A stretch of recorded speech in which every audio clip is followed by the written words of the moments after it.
So the championship 4 is set. No controversy needed this year, lads.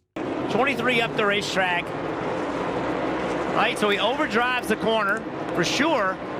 On the outside of the 10, sideways, right, hits the wall.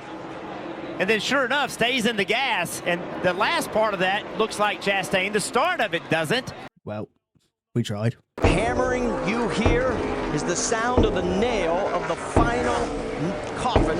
The NASCAR playoff system works in wonderful ways. You have a driver that's been 90% shite all season make it to the championship race, and 2 of the top 3 in the regular season points not even get a chance to become champion. Seems pretty normal to me. In 2022, Ross Chastain decided to grow some and did what no normal person would have done and put his car in the wall, didn't lift, and gained positions he needed to make the championship. That move, as everyone would have predicted, got banned. Cut to 2024 and we are back at Martinsville to decide which 2 drivers will join Reddick and Logano at Phoenix for the championship.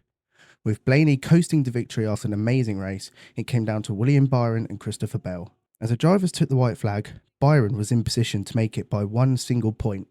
16 seconds later, as they finished the race, Bell has somehow made it a tiebreaker and advanced to the championship. So he's found a position somewhere. No conspiracy needed, he did it fairly. Well, in 2022 it would have been fair. So Bell did the Hail Melon to book his Championship 4 ticket, but did he?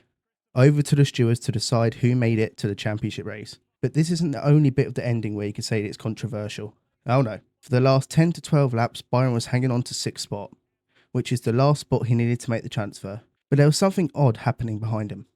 2 Chevys side by side causing the roadblock so Byron could safely finish in safe P6 and make the championship. What makes this stranger is that if you hear the number 3 team communication, they ask, does the 1 team know the deal? You know the deal? Trying to find him and tell him. Justin, you tell crew chief also clear off. On the go! 10-4, does the 1 crew chief know the deal? Yeah, he should. Now, no one knows what the deal is, but just looking straight at it, it looks like the deal is to block for 24 so he can finish 6th and make the transfer, make the championship, and who knows, go on to be the champion. They did their job well as Byron did cross the line in 6th. Oh, you thought it ended there? Oh, it doesn't. You see, Christopher Bell drives a Toyota. He was a lap down.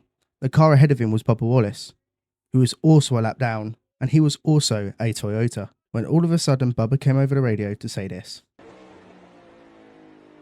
I think I got a tire going down. 10-4, just nurse it home. And that's normal, he could have had a puncture on the very last lap, which conveniently let past the Toyota of Bell to put him in the championship. So as we finish the race, we're sat here for 15 or so minutes to hear who has made the prestigious championship race. During this time, driver number 6, Brad Keselowski, had this to say on Twitter. This should be the last straw on the camel's back for the playoffs. NASCAR has a system that crowns a champion that even a playoff era champion doesn't like. If you as a governing body is having one of your drivers take to social media and say how poor your format is, then I think you've got something wrong. Even one of the most liked NASCAR drivers of all time, who race in a season-long points format, called this a shit show.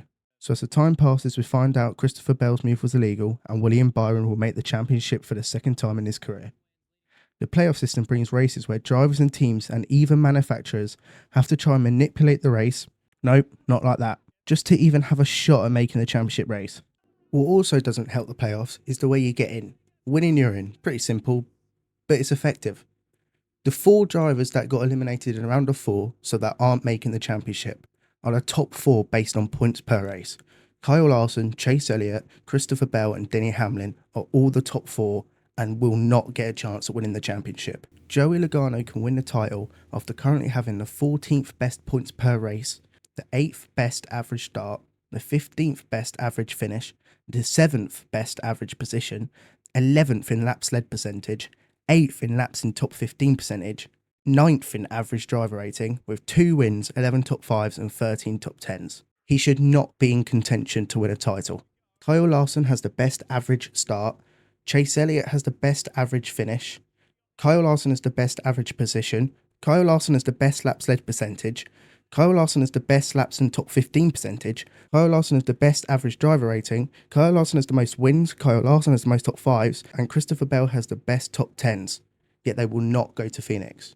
Even after all of this, it probably won't even kill this playoff format. NASCAR will look at this the exact opposite way. They actually think that the fact the playoffs generate this is something good. They will see the views, they will even see the hatred online for this format and take it as a win. It's not even like you won't get a championship fight in a season-long points format, because with the Winston points format, you could still see a 5-way driver title fight heading into Phoenix for the title decider. If you ever feel useless, just remember, the NASCAR regular season championship exists. I don't see how NASCAR can keep this format to decide a champion when a driver who is currently sat 14th in season points is allowed to have a chance of winning the championship.